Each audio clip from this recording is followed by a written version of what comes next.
એક ભાગાકાર સમજી અને ચેપ્ટરની શરૂઆત કરીએ। 36,045 ભાગ્યા 9 કેટલાય ભાગ ચાલશે તો સીધા 3 ને કન્સિડર નહીં કરી શકે, 36 ને ધ્યાનમાં રાખી અને આપણે ઘડીઓ બોલવાની શરૂઆત કરીશું। 9 ચોકુ 36, 36 માંથી 36 જાય તો 0, પછી 0 નીચે ઉતરે પણ ભાગ ના ચાલે એટલે ભાગફળમાં 0 મૂકીશું। એના પછી 4 નીચે ઉતરે પણ ભાગ ના ચાલે એટલે ભાગફળમાં 0 મૂકીશું। પછી 5 નીચે ઉતરે અને હવે ભાગ ચાલશે તો 9 પંચા 45 ને 45 માંથી 45 જાય તો 0। આનો અર્થ એવો થયો કે જવાબ આપણો આવશે 4005। અને કન્સેપ્ટ વાઇઝ સમજીએ તો 36,045 ને 9 વ્યક્તિઓ વચ્ચે એક સરખા ભાગે વેચતા બધાના ભાગમાં 4005 રૂપિયા આવે અને આપણી પાસે કાંઈ વધે નહીં। ગણિતની ભાષામાં કહું તો અહીંયા 36,045 ને 9 વડે નિશેષ ભાગી શકાય એવું કહેવાય, કેમ કે શેષ અહીંયા કાંઈ વધતી નથી, તો જ્યારે શેષ 0 વધે ત્યારે નિશેષ ભાગી શકાય એવું આપણે કહી શકીએ। અને બીજી ભાષામાં આપણે એવું પણ કહી શકીએ કે 36,045 ને 9 વડે એક્ઝેક્ટ ભાગી શકાય છે, એક્ઝેક્ટ એટલે કે નિશેષ ભાગી શકાય છે એવું આપણે કહી શકીએ। હવે ગણિતમાં કોઈ સંખ્યાને બીજી સંખ્યા વડે તમે નિશેષ ભાગી શકો કે ના ભાગી શકો, જો એ બહુ ઝડપથી નક્કી કરી શકો તો ઘણા બધા બીજા પ્રશ્નો આપણા ઈઝી થઈ જશે અને ગણિતમાં ઘણા બધા પ્રશ્નોના જવાબ ઝડપથી આપી શકીએ। કોઈ એક સંખ્યાને બીજી સંખ્યા વડે નિશેષ ભાગી શકાય કે ના ભાગી શકાય, આ કઈ રીતે નક્કી થશે? એ તો ભાગાકાર કરીને ચેક કરી લેવાનું સાહેબ। એક્ઝેક્ટલી જીગા, તો તમે પણ એગ્રી થશો કે એક સંખ્યાને બીજી સંખ્યા વડે નિશેષ ભાગી શકાય કે ના ભાગી શકાય એના માટે તમારે ભાગાકાર કરવો પડશે અને એન્ડમાં જો શેષ 0 વધે છે તો તમે એને નિશેષ ભાગી શકો છો એવું કહી શકાશે, અને જો શેષ 0 ના વધે તો નિશેષ ભાગી શકાય નહીં એવું આપણે કહી શકીશું। આપણે જે પહેલું એક્ઝામ્પલ જોયું 36,045 ભાગ્યા 9, તો અહીંયા ભાગાકાર કરતા પહેલા મને ઓલરેડી ખબર હતી કે આ સંખ્યાને 9 વડે નિશેષ ભાગી શકાય। કેવી રીતે? તો મને એનો કોઈ નિયમ છે, કોઈ શોર્ટકટ છે એ ખબર છે। હવે જો સ્પર્ધાત્મક પરીક્ષામાં આપણને આવી રીતના નિયમો ખબર હોય તો તમે ઘણા બધા પ્રશ્નો બહુ ઝડપથી જવાબ આપી શકશો। તો આ જે શોર્ટકટ છે કે તમે કોઈ એક સંખ્યાને બીજી સંખ્યા વડે નિશેષ ભાગી શકો કે નહીં, એ અલગ અલગ નંબરની અલગ અલગ શોર્ટકટ છે અને એ શોર્ટકટ આપણી ટેક્સ્ટ બુકમાં અને આપણી સ્કૂલ વખતે બી આપણે ભણેલા, જેને આપણે ભાગાકારના નિયમો કહીએ છીએ અથવા તો ચાવીઓ કહીએ છીએ। અને આ ચાવી દરેકે દરેક અંકની અલગ અલગ હોય છે। એમાંના કેટલાક બેસિક આંકડાઓ એવા છે કે જેની ચાવીઓ આપણને ખબર હોય તો આગળ જતા ઘણા બધા પ્રશ્નોના જવાબ આપણે બહુ ઝડપથી આપી શકીશું। તો ચલો મિત્રો, કયા અંકની શું ચાવી છે અને એને કઈ રીતે આપણે અપ્લાય કરીશું એ જોઈ લઈએ। સૌથી પહેલા સમજીએ કે કોઈ સંખ્યાને 1 વડે નિશેષ ભાગી શકાય કે ના ભાગી શકાય, આ કેવી રીતે નક્કી કરીશું। તો બહુ સિમ્પલ વસ્તુ છે, ગણિતની કોઈ પણ સંખ્યા હોય એને તમે 1 વડે તો નિશેષ ભાગી જ શકો ને। ધારો કે હું તમને એવું કહું કે 234 ભાગ્યા 1, તો ભાગાકાર કરો, ચેક કરીને બતાવું તમને। 1 દુ 2, 2 માં 0, પછી 3 નીચે ઉતરે 1 તરી 3, 3 માં 3 0, પછી 4 નીચે ઉતરે ને 1 ચોકુ 4, 4 માં 4 જાય તો 0। તો એકેય આંકડો ઉતારવા માટે નથી અને છેલ્લે 0 પણ શેષ વધે છે, એટલે અહીંયા 234 ને 1 વડે નિશેષ ભાગી શકાય એવું આપણે કહી શકીએ। તો સીધી વાત છે, અહીંયા કંઈ લાંબુ ખેંચ્યા વગર તમે પણ સમજશો કે ગણિતની કોઈ પણ સંખ્યા હોય એને આપણે 1 વડે નિશેષ ભાગી જ શકીએ। અને બીજી મજાની વસ્તુ એ છે કે કોઈ પણ સંખ્યાને તમે 1 વડે નિશેષ ભાગો એટલે જવાબ એનો એ અંક પોતે જ આવે, એટલે આપણે એકના નિયમમાં કંઈ સમજવાનું થતું નથી, ગણિતની બધી સંખ્યાઓને 1 વડે નિશેષ ભાગી શકાય। એનીવેઝ આગળ વધીએ અને 2 નો નિયમ સમજી લઈએ કે કોઈ પણ સંખ્યાને 2 વડે નિશેષ ભાગી શકાય કે ના ભાગી શકાય, આ કેવી રીતે નક્કી થશે। તો 2 નો નિયમ એવું કહે છે કે બધી જ બેકી સંખ્યાઓને 2 વડે નિશેષ ભાગી શકાય। હવે એકી અને બેકી એટલે શું એ તમને ખ્યાલ હશે, છતાં પણ હું એકવાર તમને એક્સપ્લેન કરી દઉં કે જે સંખ્યાનો એકમનો અંક એટલે કે છેલ્લો આંકડો 1, 3, 5, 7 કે 9 હોય આને આપણે એકી સંખ્યા કહીશું, અને જે સંખ્યાનો એકમનો અંક 0, 2, 4, 6 કે 8 હોય આને આપણે બેકી સંખ્યા કહીશું।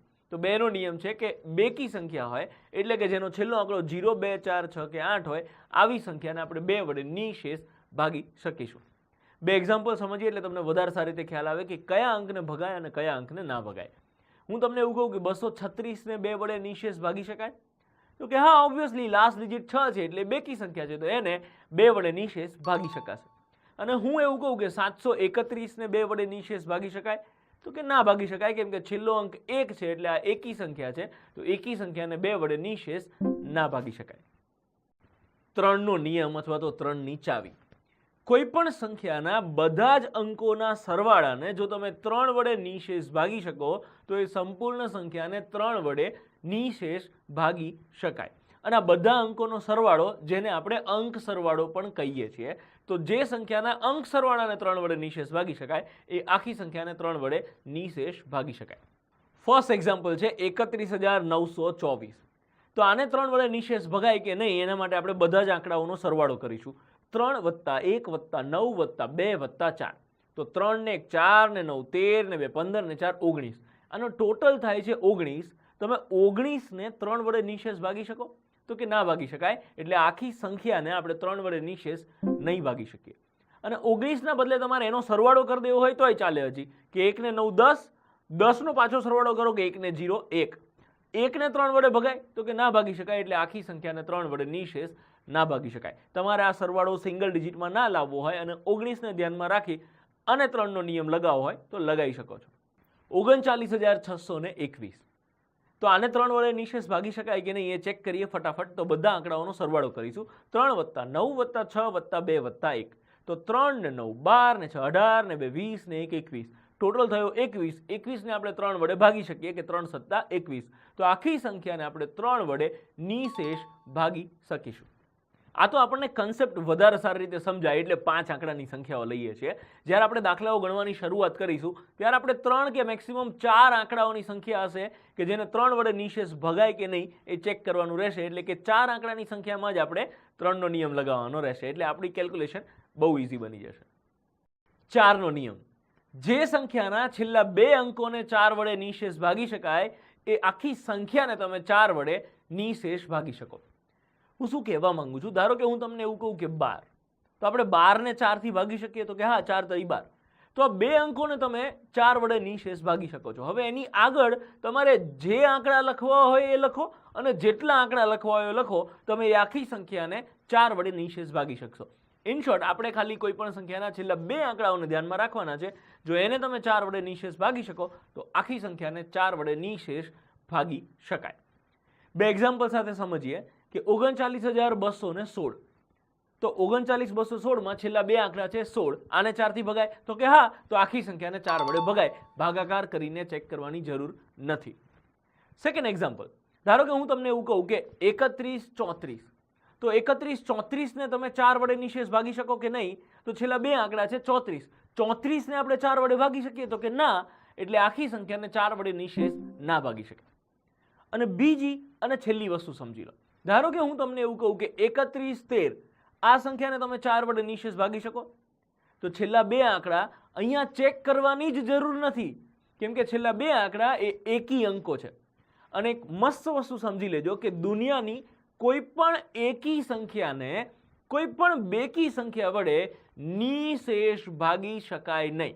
એટલે 3113 સીધી વાત છે કે એકમનો અંક 3 છે એટલે એકી સંખ્યા છે, તો એને 4 વડે ભગાય કે નહીં એ ચેક કરવાની જરૂર જ નથી. તમે એને નિશેષ ના જ ભાગી શકો. અને હા, બીજી એક વસ્તુ ધ્યાનમાં રાખજો 4 ના નિયમ માટે, કે જે સંખ્યાના છેલ્લા 2 અંકો 0 0 હોય એને પણ આપણે 4 વડે નિશેષ ભાગી શકીશું. એટલે કે 1200 1300 1500 2400 આવી કોઈ પણ સંખ્યાને 4 વડે નિશેષ ભાગી શકાય.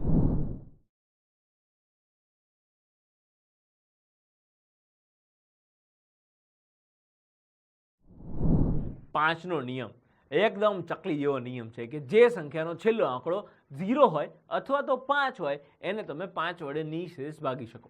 હવે આમાં મને એક્ઝામ્પલ્સ આપવાની બી જરૂર લાગતી નથી, ખાલી છેલ્લે 0 હોય કે 5 હોય.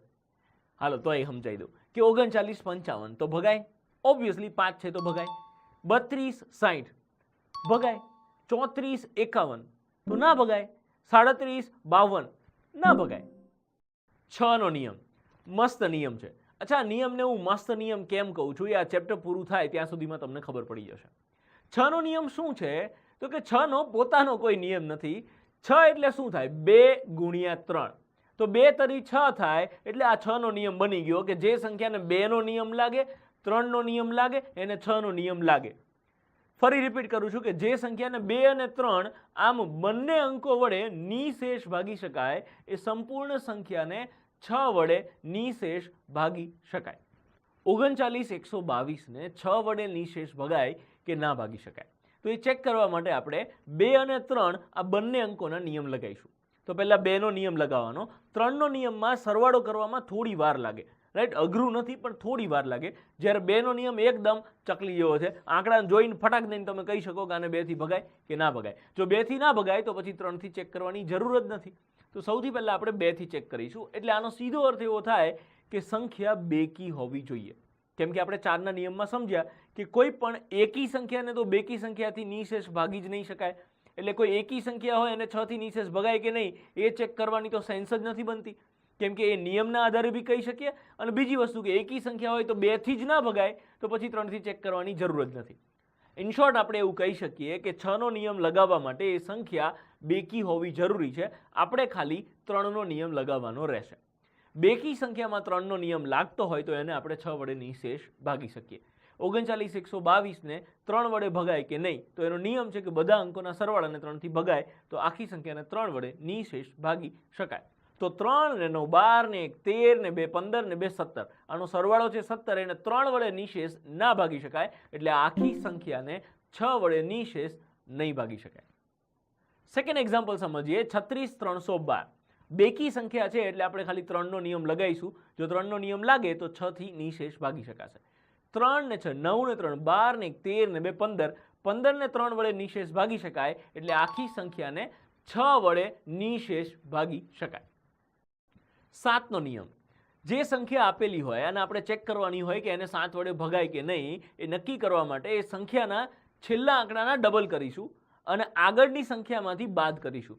જે જવાબ આવે એને જો તમે 7 વડે નિશેષ ભાગી શકો તો આખી સંખ્યાને 7 વડે નિશેષ ભાગી શકાય. એક એક્ઝામ્પલ સાથે સમજીએ. ધારો કે હું એવું કહું 392, તો આનો છેલ્લો આંકડો શું છે? 2. એના ડબલ કરવાના 4 અને આગળના આંકડા એટલે 2 સિવાયના આંકડા છે 39, એમાંથી બાદ કરો. તો 4 ને 39 માંથી બાદ કરો તો જવાબ આવશે 35. 35 ને 7 થી નિશેષ ભાગી શકાય? તો કે હા, ભાગી શકાય. તો વાર્તા પૂરી. 392 ને 7 વડે નિશેષ ભાગી શકાય. 1631 છેલ્લો આંકડો છે 1, એના ડબલ કરો 2, એને 163 માંથી માઇનસ કરો એટલે જવાબ આવશે 161. પણ 161 માં ચેક કરવાની મજા નહીં આવે 7 થી ભગાય કે નહીં. તો એના માટે આપણે ફરી 7 નો નિયમ લગાવીશું કે લાસ્ટ ડિજિટ છે 1, 1 ના ડબલ કરો 2, 16 માંથી 2 જાય તો 14. હવે 14 ને 7 થી ભગાય તો કે હા, તો આખી સંખ્યાને 7 વડે નિશેષ ભાગી શકાશે. 3785 છેલ્લો આંકડો 5 ના ડબલ 10, 378 માંથી માઇનસ કરો તો 368.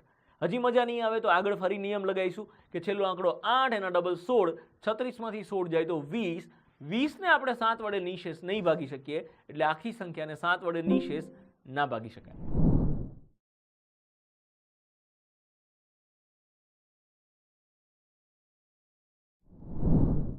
આઠ નો નિયમ. 2 અને 4 નો નિયમ હતો એના જેવો જ 8 નો નિયમ છે. 2 ના નિયમમાં એવું હતું કે છેલ્લા આંકડાને 2 થી ભગાવવું જોઈએ અથવા તો છેલ્લો અંક બેકી હોવો જોઈએ. 4 ના નિયમમાં એવું હતું કે છેલ્લા 2 આંકડાને 4 થી ભગાવવા જોઈએ. તો 8 ના નિયમમાં એવું છે કે છેલ્લા 3 આંકડાને જો તમે 8 વડે નિશેષ ભાગી શકો તો આખી સંખ્યાને 8 વડે નિશેષ ભાગી શકાય. જેમ કે એક એક્ઝામ્પલ લઉં. ધારો કે 168.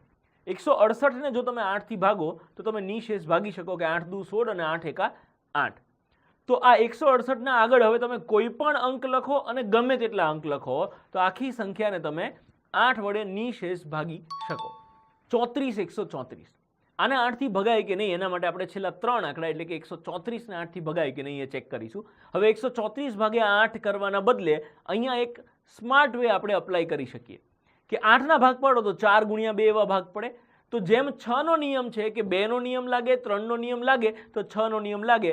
8 માં પણ એવું જ કંઈક થઈ શકે કે અહીંયા 4 નો નિયમ લાગવો જોઈએ. 2 નો નિયમ તો લાગે છે કેમ કે બેકી સંખ્યા છે. હવે 4 નો નિયમ પણ લાગવો જોઈએ. તો છેલ્લા 2 આંકડા 34 છે. 34 ને તમે 4 થી ના ભાગી શકો એટલે તમે 8 થી આ સંખ્યાને નિશેષ ના જ ભાગી શકો. આ વસ્તુ ખબર પડી હોય તો બહુ સરસ, અને ના ખબર પડી હોય તો બિલકુલ ટેન્શન લેવાની જરૂર નથી. છેલ્લા 3 આંકડાને 8 થી ભાગી નાખો. જો નિશેષ ભગાય તો આખી સંખ્યાને તમે 8 વડે નિશેષ ભાગી શકશો. 134 ભાગ્યા 8 કરીએ એટલે 8 એકા 8, શેષ વધે છે 5, 54, 8 છક 48, 54 માંથી 48 જાય તો 6. દાખલો પૂરો થયો પણ શેષ 6 વધે છે, એટલે 134 ને તમે 8 વડે નિશેષ નથી ભાગી શકતા, તો આખી સંખ્યાને 8 વડે નિશેષ ના ભાગી શકાય. 53 164 એના છેલ્લા 3 આંકડા છે 164, છેલ્લા 2 આંકડા 64 ને 4 વડે નિશેષ ભાગી શકાય છે, એટલે 8 વડે ચેક કરવા માટે તમારે એને 8 થી ભાગવું પડશે. એવું જરાય નહીં કે 4 થી ભગાય તો 8 થી ભગાય જ, પણ ના ભગાય એ તો તમે 4 ના નિયમના આધારે ચેક કરી શકો છો. એનીવેઝ આ કોઈ માથાકૂટમાં ના પડવું હોય તો સીધા 164 ને 8 થી ભાગી નાખવાના. 8 દુ 16 ને 4 નીચે ઉતરે પછી ભાગ ના ચાલે તો શેષ અહીંયા 4 વધે છે.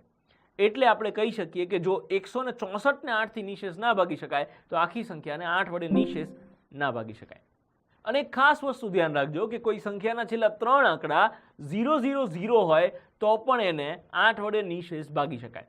એટલે કે 2000, 13000, 24000, 18000, 59000 જેવા આંકડાઓ હોય તો એને તમે 8 વડે નિશેષ ભાગી શકશો. 9નો નિયમ, 3નો સગ્ગો મોટો ભાઈ. 3નો નિયમ શું હતો કે એક સંખ્યાના બધા અંકોના સરવાળાને જો તમે 3 વડે નિશેષ ભાગી શકો તો આખી સંખ્યાને 3 વડે નિશેષ ભાગી શકાય. તો 9નો નિયમ એવો જ કંઈક છે કે કોઈ સંખ્યાના બધા અંકોના સરવાળાને જો તમે 9 વડે નિશેષ ભાગી શકો તો સંપૂર્ણ સંખ્યાને 9 વડે નિશેષ ભાગી શકાય. 36 21 15, 3 ને 6 9 ને 2 11 ને 1 12 ને 1 13 ને 5 18, ટોટલ થાય છે 18. આ 18 ને આપણે 9 વડે નિશેષ ભાગી શકીએ એટલે આખી સંખ્યાને 9 વડે નિશેષ ભાગી શકાય. 82 141, 8 ને 2 10 ને 1 11 ને 4 15 ને 1 16, 16 ને 9 થી ના ભગાય તો આ સંખ્યાને 9 થી ના ભગાય. 10નો નિયમ એકદમ ચકલી જેવો નિયમ, આપણે એક પણ એક્ઝામ્પલ સમજવાની જરૂર નથી. જે સંખ્યાનો છેલ્લો આંકડો જીરી હોય એને તમે 10 વડે નિશેષ ભાગી શકો. વાર્તા પૂરી, ખાલી છેલ્લે 0 હોય તો ભગાય, બાકી ના ભગાય. 11નો નિયમ, કોઈ પણ સંખ્યાના એકી સ્થાનના અંકો અને બેકી સ્થાનના અંકોના સરવાળાનો તફાવત 0 કે 11ના ગુણાંકમાં હોય તો એવી સંખ્યાને 11 વડે નિશેષ ભાગી શકાય. શું ખબર પડી? સાહેબ આમાં આપણને કઈ ખબર ના પડી. ના ખબર પડી ને? મને ખબર ના પડી કે હું શું બોલ્યો. આ તો મેં નિયમ ગોખેલો હતો એટલે હું બોલી ગયો. હવે આપણે આને કન્સેપ્ટ વાઇઝ સમજીએ. નિયમ એટલે કે એની જે થિયરી છે એને સાઈડમાં રાખીએ અને આને મસ્ત રીતે સમજો. નિયમ શું કહેવા માંગે છે કે કોઈ પણ સંખ્યા હોય ને એના ઓલ્ટરનેટ નંબર્સની ટીમ પાડવાની. ઓલ્ટરનેટ નંબર્સ એટલે કે એક છોડીને એક આંકડાની ટીમ પાડવાની અલગ, અને બાકી વધે છે એક છોડીને એક આંકડા, એની ટીમ પડશે અલગ. આ બંને ટીમનો સરવાળો કરવાનો અને સરવાળો જે આવે છે એનો ડિફરન્સ 0 આવવો જોઈએ અથવા તો 11ના ગુણાંકમાં એટલે કે 11ના ઘડિયામાં 11, 22, 33 એવી રીતે આવવો જોઈએ. આ ડિફરન્સ મોટા ભાગે 22, 33 ક્યારેય નથી આવતો, 0 અથવા તો 11 આવતો હોય છે. પણ એનો નિયમ એવું કહે છે કે આ ડિફરન્સ 0, 11, 22, 33 કાંઈ પણ હોય તો તમે એ સંખ્યાને 11 વડે નિશેષ ભાગી શકો. એક બે એક્ઝામ્પલ સાથે સમજો એટલે તમને વધારે સારી રીતે ખ્યાલ આવશે. 34 87, તો અહીંયા એક છોડીને એક અંક એટલે કે 3 અને 8 એક ટીમમાં આવશે અને 4 અને 7 એક અલગ ટીમમાં આવશે. 3 અને 8નો ટોટલ થાય છે 11 અને 4 અને 7નો ટોટલ થાય છે 11. આ બંને ટોટલનો ડિફરન્સ આવે છે 0, એટલે આ સંખ્યાને તમે 11 વડે નિશેષ ભાગી શકશો. 36941, અહીંયા બે ટીમ પાડીશું. 3, 9 અને 1 આ અલગ ટીમમાં આવશે અને 6 અને 4 અલગ ટીમમાં આવશે. 3 ને 9 12 ને 1 13, એક ટીમનો ટોટલ થાય છે 13 અને બીજી ટીમનો ટોટલ થાય છે 10. આ બંનેનો ડિફરન્સ થાય છે 3, તો આપણો ડિફરન્સ અહીંયા 0 અથવા તો 11 આવવો જોઈએ, પણ ડિફરન્સ આવે છે 3, તો સીધી વાત આ સંખ્યાને આપણે 11 વડે નિશેષ નહીં ભાગી શકીએ. અગેન મિત્રો, આ તો તમને સમજાય એટલે આપણે આવા મોટા આંકડાઓ લીધા. બાકી આપણે દાખલા ગણવાની શરૂઆત કરીશું ત્યારે હાવ ચકલી જેવા આંકડા આવશે જ્યાં તમારે 11નો નિયમ લગાવવાનો છે. જેમ કે 396, તો અહીંયા 3 ને 6 અલગ ટીમમાં એટલે 9 અને 9, 9 ને 9નો ડિફરન્સ થાય છે 0, તો આને 11 થી ભગાય. 616, તો 6 ને 6 12, 12 માંથી એક અલગ ટીમમાં, તો 12 માંથી એક જાય તો 11, તો અહીંયા ડિફરન્સ આવે છે 11, તો આને પણ આપણે 11 થી ભાગી શકીએ. 23 14, તો અહીંયા 2 અને 1 3, 3 ને 4 7, 7 ને 3નો ડિફરન્સ આવે છે 4, તો તમે આને 11 વડે નિશેષ નહીં ભાગી શકો. આ નિયમ મસ્ત રીતે સમજી લેજો મિત્રો, કેમ કે આગળ જતા ઘણા બધા શોર્ટકટમાં આપણે 11ના નિયમનો ઉપયોગ કરવાના છીએ. તો અત્યાર સુધી આપણે જેટલા પણ અંકો સમજ્યા એ બધા જ અંકોના સ્પેસિફિક નિયમો હતા. તો હવે આપણે કેટલાક એવા અંકોના નિયમ સમજીએ કે જેના કોઈ સ્પેસિફિક નિયમ નથી, પણ એ આંકડાઓનો નિયમ આપણે આપણી જાતે બનાવી શકીએ છીએ. હું શું કહેવા માંગુ છું તો એના માટે પહેલાં હું તમને 6નો નિયમ ફરીથી સમજાવું. આપણો 6 નો નિયમ શું હતો? તો કે 6 ના તમે 2 ભાગ પાડતા હતા, 2 તરી 6, અને નિયમ એવો બનતો હતો કે જે સંખ્યાને 2 થી ભગાય, 3 થી ભગાય, એ આખી સંખ્યાને 6 થી નિશેષ ભાગી શકાય. ટૂંકમાં 6 નો પોતાનો કોઈ નિયમ નહોતો, પણ એના ભાગ પાડી અને આપણે નિયમ બનાવી દીધો કે 2 થી ભગાય, 3 થી ભગાય તો 6 થી ભગાય, કેમ કે 2 ના 3 ના સ્પેસિફિક નિયમો છે. તો આ રીતે તો હું તમને એવું કહીશ કે આપણે 12 નો નિયમ બી જાતે બનાવી શકીએ ને. કેવી રીતે? તો કે એના ભાગ પાડી દો. 3 ચોખ્ખું 12. જે સંખ્યાને 3 નો નિયમ લાગે, 4 નો નિયમ લાગે, એને 12 નો નિયમ લાગે. તો કોઈ પણ સંખ્યાને 12 વડે નિશેષ ભગાય કે નહીં એ નક્કી કરવા માટે આપણે 3 નો અને 4 નો નિયમ લગાવીશું. એક એક્ઝામ્પલ સમજીએ એટલે તમને વધારે સારી રીતે ખ્યાલ આવશે. 6828. તો 3 અને 4 બંનેનો નિયમ લગાવીશું. 4 નો નિયમ સહેલો પડે એટલે પહેલા લગાવવાનો. છેલ્લા 2 આંકડાને 4 થી ભગાય તો કે હા 4 સત્તા 28, તો આ સંખ્યાના છેલ્લા 2 આંકડાને 4 થી ભગાય. હવે આપણે 3 નો નિયમ લગાવીએ અને સરવાળ અને 3 થી ભગાય કે નહીં. તો 6 ને 8 14 ને 2 16 ને 8 24. તો 24 ને 3 થી ભગાય તો આ સંખ્યાને 4 થી ભગાય, 3 થી ભગાય તો 12 થી નિશેષ ભાગી શકાય. 44 32. છેલ્લા 2 આંકડા છે 32, તો તમે આને 4 વડે નિશેષ ભાગી શકો. હવે આપણે 3 થી ચેક કરી લઈએ કે 4 ને 4 8 ને 3 11 ને 2 13. તો આનો ટોટલ થાય છે 13. તો 13 ને તમે 3 વડે નિશેષ નહીં ભાગી શકો. તો 4 થી ભગાય છે પણ 3 થી નથી ભગાતું. તો ક્લિયરલી સમજજો કે 12 વડે નિશેષ ભાગી શકાય નહીં. તો આ જ રીતે આપણે 15 ના 20 ના 21 ના કોઈ પણ અંકના નિયમ બનાવી શકીએ. 15 નો નિયમ શું થશે? એના ભાગ પાડી દો. 3 5 15. 3 થી ભગાય, 5 થી ભગાય તો 15 થી ભગાય. 20 નો નિયમ 4 5 20. 4 થી ભગાય, 5 થી ભગાય તો 20 થી ભગાય. 21 નો નિયમ 3 7 21. 3 થી ભગાય, 7 થી ભગાય તો 21 થી ભગાય. તો સેમ આ રીતે મિત્રો આ કન્સેપ્ટ બહુ સારી રીતે સમજી લેજો. આગળ જતા ઘણા બધા એક્ઝામ્પલ્સને ઝડપથી સોલ્વ કરવા માટે આપણે આ પ્રકારના નિયમોનો ઉપયોગ કરીશું.